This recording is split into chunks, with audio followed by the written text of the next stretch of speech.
En 1994, Sudáfrica cambió. Pero ¿cómo es la realidad hoy en día? Este país, como muchos otros del continente africano, está marcado por el SIDA. ¿Cuál es la respuesta de la Iglesia ante ese desafío? Hablaremos de estos y otros muchos temas aquí, hoy, en su programa, Donde Dios llora.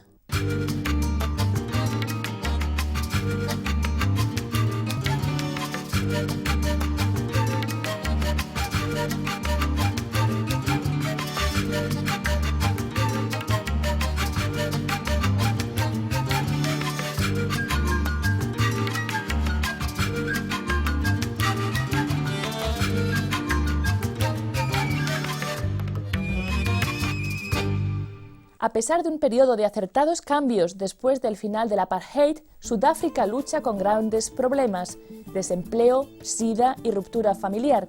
Tenemos aquí con nosotros un invitado muy especial, Monseñor José Luis Ponce de León, obispo del Vicariato Apostólico de Ngwavuma, en KwaZulu-Natal, una región donde solo el 4% de la población es católica, pero que realiza un gran servicio de trabajo en favor de los enfermos y huérfanos de SIDA.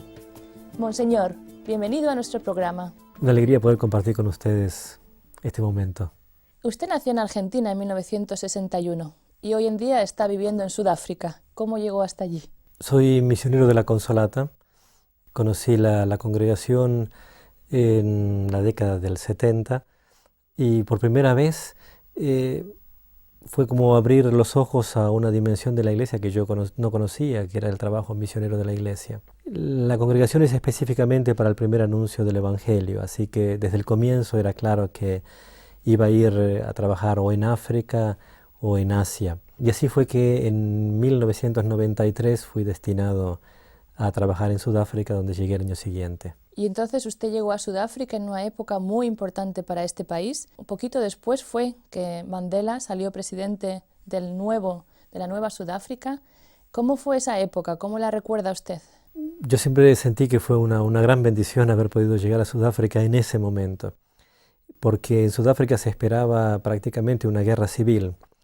En ese momento era muy claro que dos partidos políticos no iban a aceptar, un partido político blanco y uno negro no iban a aceptar ser parte de las elecciones. Y era seguro que con las elecciones iba a iniciar una guerra civil que hubiera destruido totalmente el país. Yo estaba recién llegado y el único idioma que más o menos hablaba era el inglés. No conocía a nadie y me preguntaba qué iba a pasar en el futuro, qué es lo que yo iba a hacer. Pero vino lo que llamamos el milagro sudafricano. 3 semanas antes de las elecciones cambió toda la perspectiva política y fue lo que posibilitó la Sudáfrica que tenemos hoy. Monseñor, este milagro que me acaba de decir que pasó 3 semanas antes de las elecciones, ¿de qué surgió? ¿Qué pasó? ¿Qué cambió la situación? Lo que se dice es que hay una persona que pasa en Sudáfrica y habla con el líder de uno de estos partidos políticos, explicando que si no eran parte de las elecciones iban a quedar fuera de la historia de Sudáfrica para siempre. Y así que este partido decide ser parte de las elecciones cuando ya todas las boletas nosotros usamos solamente una, o sea, todos los partidos, ya estaban impresas. Ese partido no estaba en la lista, hubo que imprimir millones de adhesivos para agregarlos, pero fue esto lo que posibilitó poder tener unas elecciones más o menos pacíficas. Después de eso la transición fue pacífica y políticamente estable hasta el día de hoy. Ya llevamos más de 17 años en este sistema político estable. ¿Cómo es la situación hoy en día? ¿Se han superado realmente todas las diferencias que tenían un largo pasado? Yo siempre digo que la ley, el corazón no se cambia por decreto. Es importante no tener ya la ley de segregación racial y el fin de la ley de la segregación racial es lo que permite a la gente, o ha permitido a la gente todos estos años, poder finalmente elegir dónde vivir, dónde estudiar, poder construir un pueblo, un nuevo pueblo. Y entonces, hoy por hoy ya tenemos los chicos blancos y negros que pueden estudiar juntos. Y será ese el fundamento en el futuro de un pueblo que se pueda reconocer unido. Lo que se insiste mucho en este tiempo es que políticamente hay libertad, la gente va a votar masivamente. A nivel de elecciones no hablamos de corrupción, el gobierno realmente, el partido gana con más del 60% de los votos y nadie discute el resultado. Pero lo que se subraya en este tiempo es que no está la misma libertad a nivel económico. La gran mayoría quizás de la gente no ha experimentado un cambio significativo a nivel económico en sus vidas. Fueron muchos años en los que una parte del país fue oprimida o vivió bajo la opresión de la otra parte de los habitantes de Sudáfrica. ¿Cómo es la fase de reconciliación? ¿Han quedado llagas, han quedado ahí huellas? ¿O se puede decir que realmente la gente ha perdonado de corazón lo que pasó en el pasado? Yo creo que la transición que vivió en Sudáfrica ha sido muy positiva. Como otros países en el mundo, Sudáfrica también tuvo su comisión de verdad y reconciliación. Yo siempre tuve la sensación de que habían aprendido de otros países en lo positivo y en lo negativo para no repetir los mismos errores. Pero sin duda que es un proceso que va a llevar muchos años y varias generaciones. Cambiamos ahora de tema y vayamos al tema de la Iglesia. La Iglesia católica es una minoría en toda Sudáfrica, yo creo, ¿no? ¿Hay mucha más parte protestante o cómo es la situación? Sí, especialmente para quien viene de América Latina, donde incluso en Argentina diríamos, supongo todavía hoy el 90% de la población bautiza a los hijos en la Iglesia Católica. Sudáfrica nació protestante y esto creo que ha marcado mucho la realidad cristiana. La Iglesia Católica somos prácticamente, yo diría a nivel nacional, quizás alrededor de un 10% de la población y concretamente en el vicariato de Ingwavuma, donde soy obispo, es solamente el 4% de la población. El resto de la población básicamente yo diría son cristianos que pertenecen a otras iglesias cristianas. Nosotros tenemos las iglesias cristianas independientes africanas que se multiplican constantemente y de alguna manera yo diría una de las cosas que más se sufren es la falta de un sentido de pertenencia. Muy fácilmente uno pasa de una iglesia a otra. Lo cual me sorprende un poco porque en África yo pensé que el sentimiento de familia, de pertenecer a algo más unidamente y más fijamente se da más que en Europa, pero no parece ser así. Yo creo que hay niveles en los cuales eso es muy cierto. Por ejemplo, incluso a nivel de nuestro trabajo pastoral, una de las cosas más típicas son lo que en inglés llamamos sodalities, son los grupos. Y entonces el hecho de pertenecer tiene una fuerza muy importante, ¿no? Entonces, especialmente, por ejemplo, a nivel nacional, incluso en Sudáfrica está el grupo del Sagrado Corazón, que es especialmente a nivel de las mujeres, aunque también hay hombres que participan. Y este hecho de pertenecer tiene una fuerza muy importante. Sin embargo, a nivel de las iglesias la relación se da en otro nivel. Y yo lo experimentaba especialmente a nivel del matrimonio. En nuestra zona se dice que es algo cultural. Cuando dos personas vienen a la misión y piden de celebrar el matrimonio, yo siempre les tengo que preguntar si las dos son católicas. Y especialmente si él no es católico, yo le pregunto qué pasa al día siguiente después del matrimonio. Porque culturalmente dirán que el matrimonio se hace en la iglesia de ella y al día siguiente ella tiene que pasar a la iglesia del marido. Entonces, esta es la realidad. Y puede ser que después que murió el marido, ella vuelva y diga, yo fui bautizada católica, siempre me sentí católica, dejé la iglesia a causa del matrimonio, pero ahora quiero volver. Monseñor, nos ha contado antes que solamente hay un 4% de católicos en su vicariato. Cuéntenos un poquito más sobre la realidad en la que vive cada día. El vicariato se encuentra en lo que se llamaba primero la provincia del Natal, hoy se llama KwaZulu-Natal, y estamos en el norte de la provincia y tenemos la frontera en el norte con Mozambique y en el noroeste con Suazilandia. Sudáfrica tiene 11 idiomas oficiales, pero afortunadamente en el vicariato usamos solamente uno, que es el idioma Zulu. En algunos momentos podemos también usar un poco de inglés. Y es un vicariato básicamente rural, con una pequeña ciudad en el sur del vicariato y una zona de grandes contrastes, una zona geográficamente hermosa porque tenemos 5 parques nacionales, Mkuse, Tembe, Xluxlue, Cape Vidal, pero al mismo tiempo una zona que ha sido muy marcada por el SIDA. Prácticamente yo nunca había trabajado en este vicariato, siempre trabajé en la diócesis vecina, donde tenemos el mismo idioma, pero había escuchado hablar del vicariato porque Xlavisa, que es donde yo estoy viviendo, era conocido porque teníamos ahí el porcentaje más alto del mundo de enfermos de SIDA. ¿Y por qué? Eso es fruto de diversos elementos, siendo una zona, la segregación racial entre los elementos hizo que las familias se dividieran. La gente fue forzada a moverse en ciertas zonas, pero los hombres seguían trabajando en otras zonas. Es también una zona de fronteras y de rutas nacionales, y todo esto fueron elementos que llevaron a que el SIDA fuera tan alto en nuestra provincia. Porque en la provincia, por lo que me parece entender, la mayor parte de la población es autóctona de raza más bien negra que de la blanca. En el vicariato prácticamente yo lo graficaba de esta manera a nivel de nuestras celebraciones de la misa, a excepción de una misa que se hace el sábado por la tarde en Tuba Tuba, todas las demás celebraciones son en Zulú. Así que el porcentaje de población blanca o mestiza es mínimo. Es mínimo. Entonces usted habla zulú. Hablo zulú, aparentemente me entienden.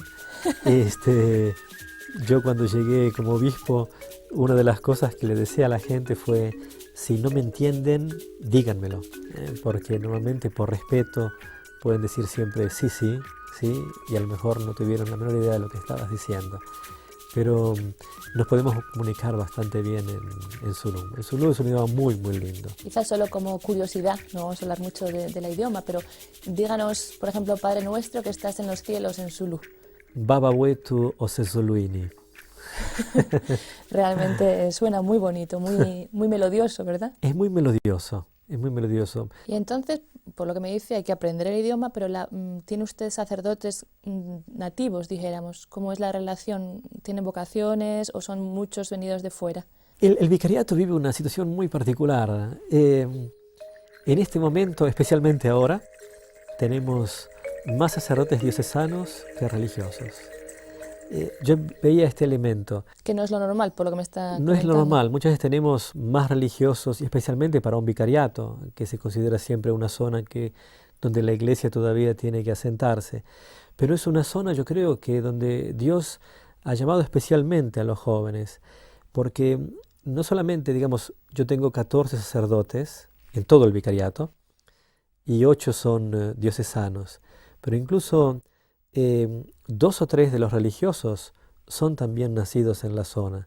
Y hay muchas religiosas, en varias congregaciones, que no están trabajando en el vicariato, pero que nacieron en el vicariato. O sea que es un 4% pequeñito, pero matón. Pero fuerte, sí, muy fuerte. Incluso a nivel de proyectos. Como decíamos, al nivel del tema del SIDA, más de 1000 personas que reciben la medicina antirretroviral todos los días en el vicariato. Más de 2000 chicos huérfanos que seguimos, que acompañamos para estar seguros que pueden tener un futuro mejor. Quizá vamos a hablar un poquito más específicamente de este tema. Por ejemplo, yo he oído que hay muchos niños que incluso los sacan del colegio para que cuiden a sus padres. O sea que eso también tiene una repercusión muy fuerte en la familia, o lo que me está diciendo, niños huérfanos que han perdido a los padres. Explíquenos un poquito más de este tema. Yo creo que las dos cosas sí son parte de una realidad. El tema, las estadísticas dicen que en nuestra zona la expectativa de vida es de 45 años, con lo cual significa que prácticamente hemos perdido una generación. Entonces tenemos muchos chicos huérfanos que están viviendo o con los abuelos o donde el mayor de los chicos es el jefe de familia. Y entonces, como decía, hay situaciones en las cuales alguno de los chicos tiene que quedarse en casa para cuidar a los padres o a uno de los padres, porque probablemente el otro probablemente ya haya muerto, o hay situaciones en las cuales ellos quedan totalmente solos. Con estos números de miles de chicos huérfanos es imposible pensar a reunirlos en alguna institución. Entonces, los proyectos, sean nuestros o de otras organizaciones, es de asegurarse que los chicos puedan quedarse en la zona donde nacieron y sea algún pariente o algún vecino se haga cargo de ellos. Monseñor, me gustaría un poquito, porque está viéndonos gente de todo el mundo, mucha gente piensa que la Iglesia, sobre todo la Iglesia católica, como que con el SIDA no sabe responder bien, o que es muy, siempre, ¿no? Se dice que es que está siempre en sus principios y se olvida de la realidad, pero yo siempre me encuentro una y otra vez, como en estos momentos con usted, con gente que esta realidad es el día al día. El cuidar estas personas, el tocar este tema, no es una cosa que no viven en la realidad. Cuando usted oye, por ejemplo, hablar de la Iglesia Católica y el SIDA, ¿qué es lo que piensa? Yo, como siempre aclaro, digo, yo soy obispo desde hace 2 años, entonces,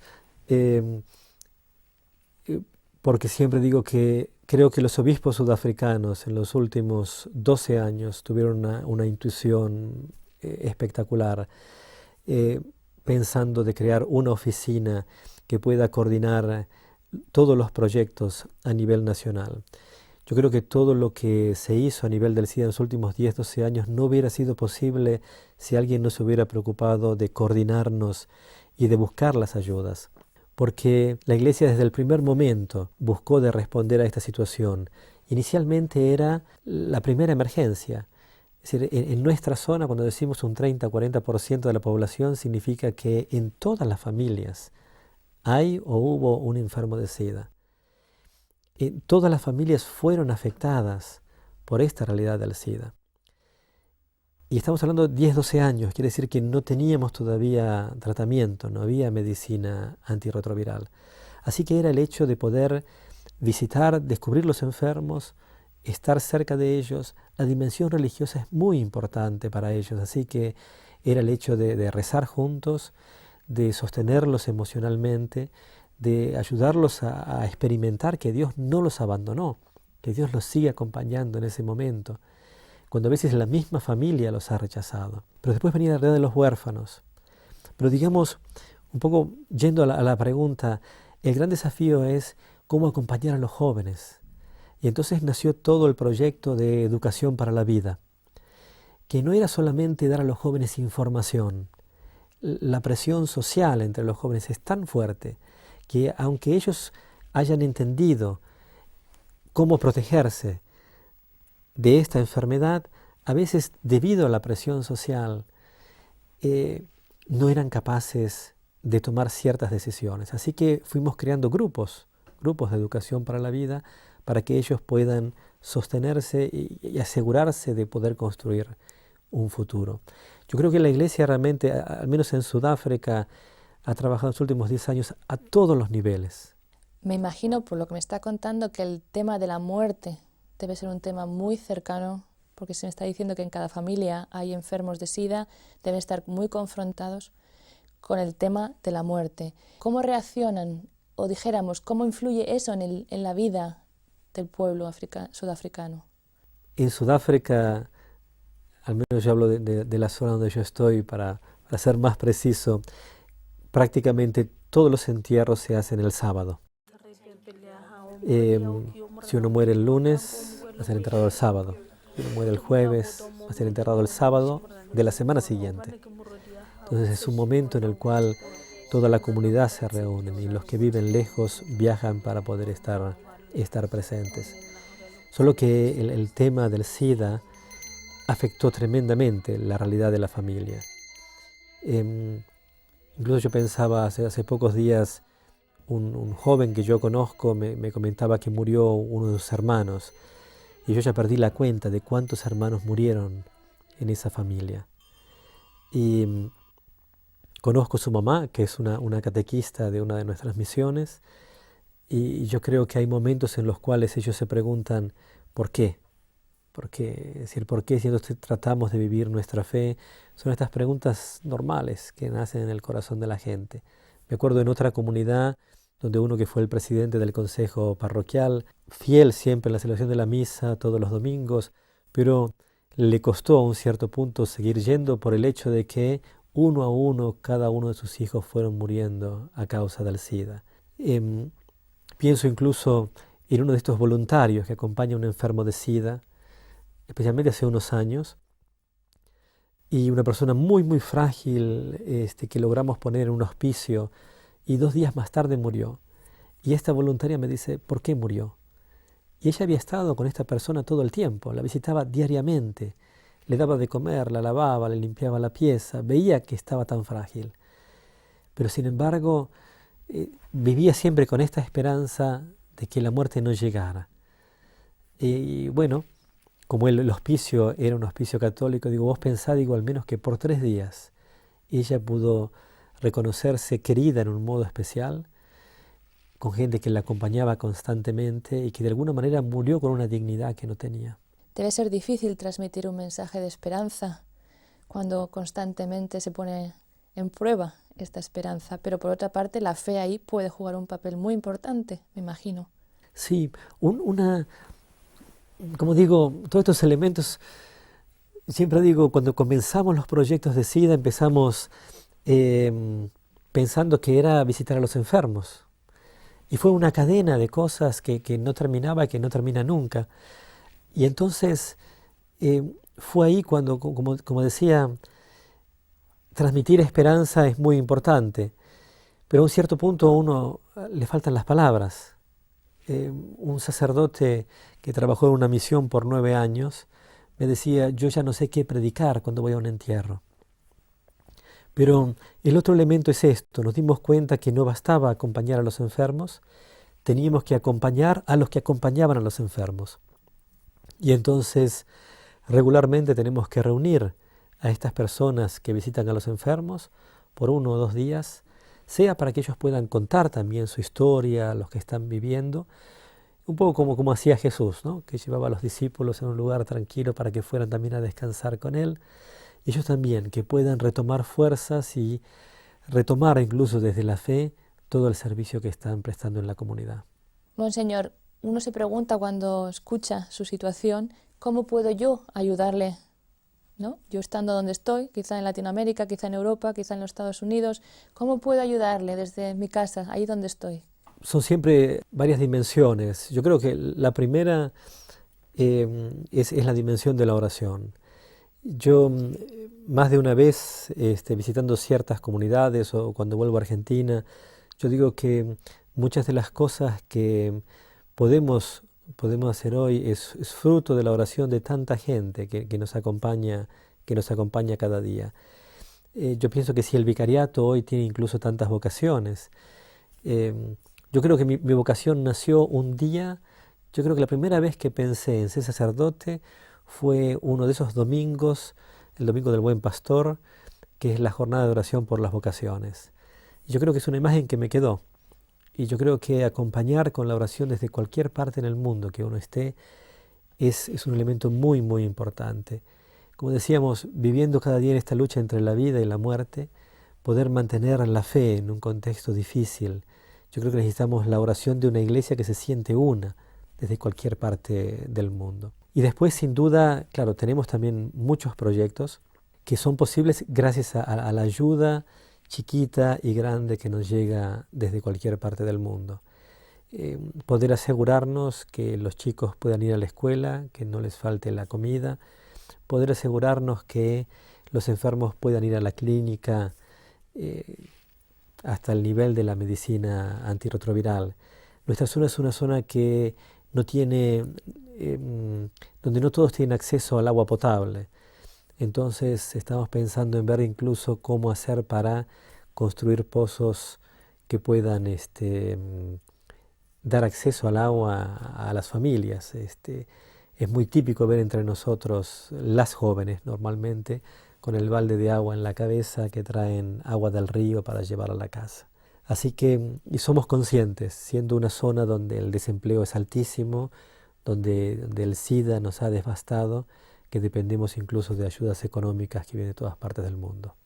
Y quien quiera ir también. Monseñor José Luis Ponce de León, muchísimas gracias. Antes de acabar el programa, quería que fuera una oración de ida y vuelta. Nosotros espero que mucha gente esté apoyándole, estén donde estén con su oración. Denos la bendición en Zulu. Makarija melise unkulunkulu somandla uise benindodana numoyo abileyo. Muchas gracias, Monseñor, por haber estado aquí hoy con nosotros. Muchas gracias también a ustedes, queridos amigos, por haber seguido su programa Donde Dios llora.